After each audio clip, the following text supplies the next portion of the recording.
আজকে যদি আমার মনে ক্ষুদ্র বাসনা জাগে যে এই বাংলাদেশের প্রধান উপদেষ্টা ডক্টর ইউনূসের সাথে আমি দেখা করব, আমার যদি মনে ক্ষুদ্র বাসনা জাগে, আমার মন চাইলো, তাই কি তার সাথে আমার দেখা করা সম্ভব না?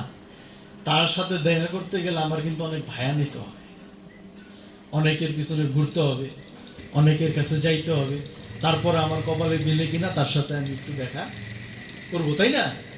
তো বাংলাদেশ নামক ছোট একটা রাষ্ট্র, তার প্রধান উপদেষ্টার সাথে দেখা করতে আজকে আমার কি নাজেহাল অবস্থা, যাকে নাকি পৃথিবীর মানচিত্রে জুম করলেও দেখা যায় না, বাংলাদেশটারও দেখা যায় না, এতই ছোট একটা রাষ্ট্র, তার প্রধান উপদেষ্টার সাথে দেখা করতে আমার নাজেহাল অবস্থা। আমি দেখা করতে পারি তাও কপালে জুটে কিনা। আর এই সমগ্র সারা জাহানের যে প্রধানমন্ত্রী বারেকাল্লাহি আল্লাহ রাব্বুল আলামিন, আমার মনে যদি ক্ষুদ্র বাসনা জাগে, আমি সেই বারেকাল্লাহি আল্লাহ রাব্বুল আলামিনের দিদার লাভ করতে চাই। তিনি কিরকম না জানি, তিনি কত সুন্দর, তার ওই রূপের কাছে এই পৃথিবীর হয়তো বা আর কোন রূপের তুলনা নাই।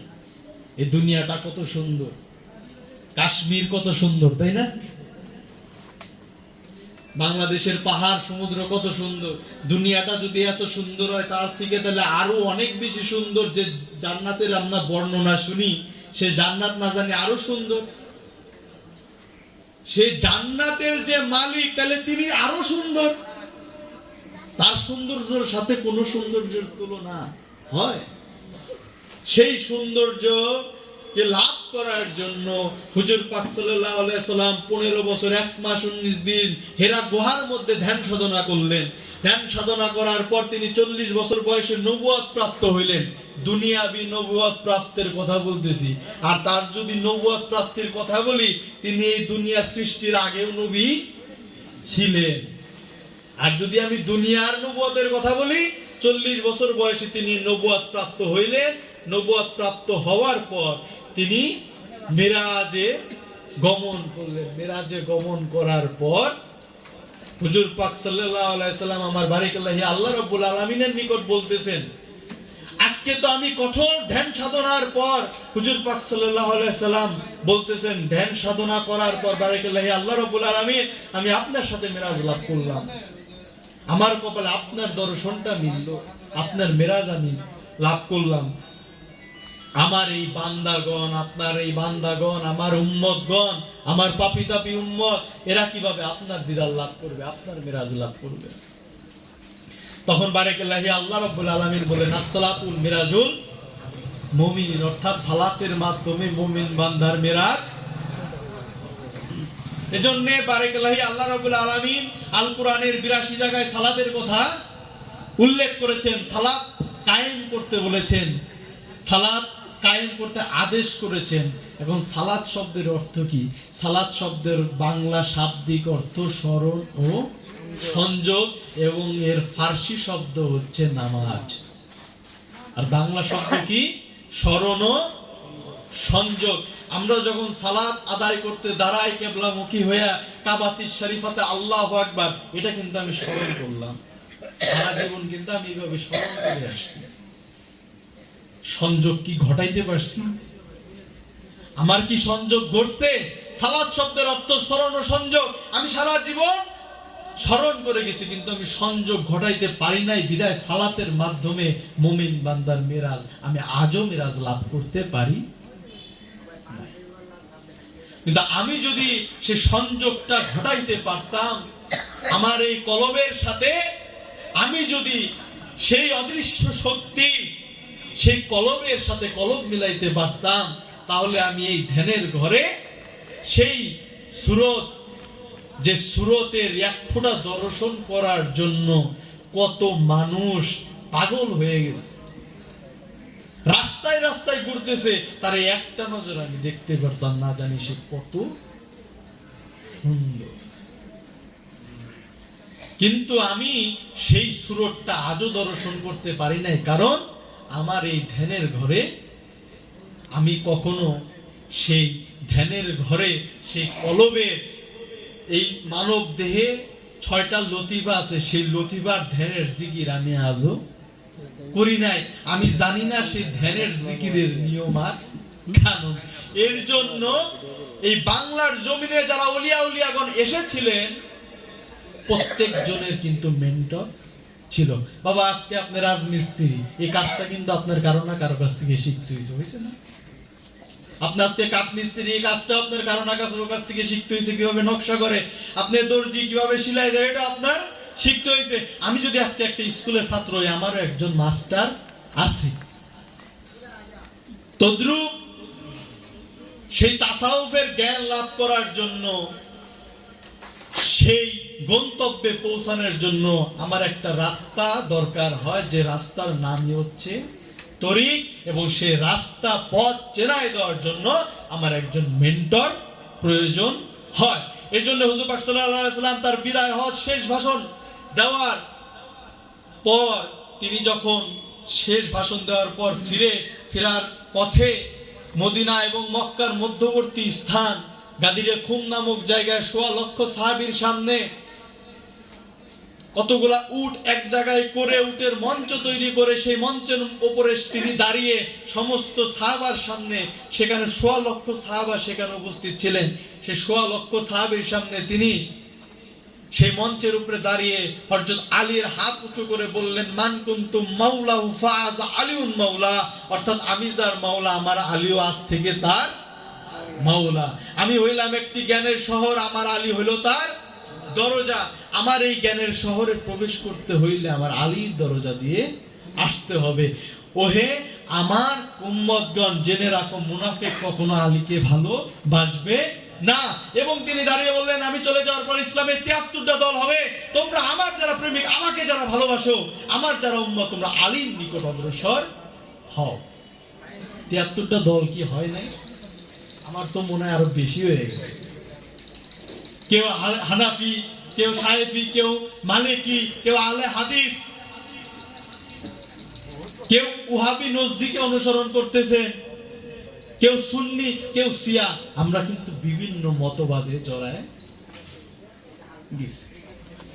এখন আমি যদি ওই দলে যাই, তাহলে আরেক দল বলবে দূর, ওই দল ভালো না। আবার যেটা ভালো দল, ওই দলে গেলে ওই দল ভালো না। এখন আমি হইলো পাপী দাবি একজন আল্লাহর বান্দা, আমি একজন নবীর উম্মত। এখন আমি দ্বিধায় দ্বন্দ্বে পড়ে গেছি, ওই দল ভালো না, ওই দল ভালো না, তাহলে আমি যাবো কোন দলে? তাহলে আমি যাবো কোন দলে? আমার কোন দলে তাহলে যাওয়াটা দরকার? এত ফিকরার কোনো দরকার আছে? কিন্তু না, ওই যে হুজুর পাক সাল্লাল্লাহু আলাইহি ওয়াসাল্লাম বলে গেছিলেন, তার ভবিষ্যৎবাণী, যে আমি চলে যাওয়ার পরে ইসলামের ৭৩টা দল হবে, হয়ে গেছে। কিন্তু আমাদের হওয়া উচিত ছিল এক মুহাম্মদী ইসলামের পতাকা, এক নিশানের নিচে আমরা সবাই থাকব, মুসলিম জাহানের সমস্ত উম্মাহ আমরা এক হব। এই ছিল আমাদের, এটাই উচিত ছিল আমাদের। কিন্তু আমরা বিভিন্ন ফিকরার মধ্যে কিন্তু জড়াই গেছি, যে কারণে হুজুর পাক সাল্লাল্লাহু আলাইহি ওয়াসাল্লাম এই কারণেই বলেছিলেন, আমি চলে যাওয়ার পর ইসলামের ৭৩টা দল হবে, তোমরা যারা আমাকে ভালোবাসো, আমার যারা প্রেমিক, তারা আলীর নিকট অগ্রসর হও। আমি হইলাম একটা জ্ঞানের শহর, আমার আলী হইল তার। তিনি উল্লেখ করেছেন, আমি এবং আলী দুনিয়া সৃষ্টির পূর্বেও এক খণ্ড নূর ছিলাম। আদমকে সৃষ্টি করা হইল, আমরা দ্বিখণ্ডিত হইলাম, একটা হইলাম আমি দিনের নবী হযরত মুহাম্মদ, আর একটা হইল আলী। আমার পেট বানানো কোনো গল্প না। দলিল খুলেন, হাদিস খুলেন, আপনি নিচে পড়েন, নিচে দেখতে পারেন। মাওলা আলীর শান এত মর্যাদা দিয়েছেন আমার হুজুর পাক সাল্লাল্লাহু আলাইহি সাল্লাম, যিনি বলেছেন, আমি হইলাম এই জ্ঞানের শহর।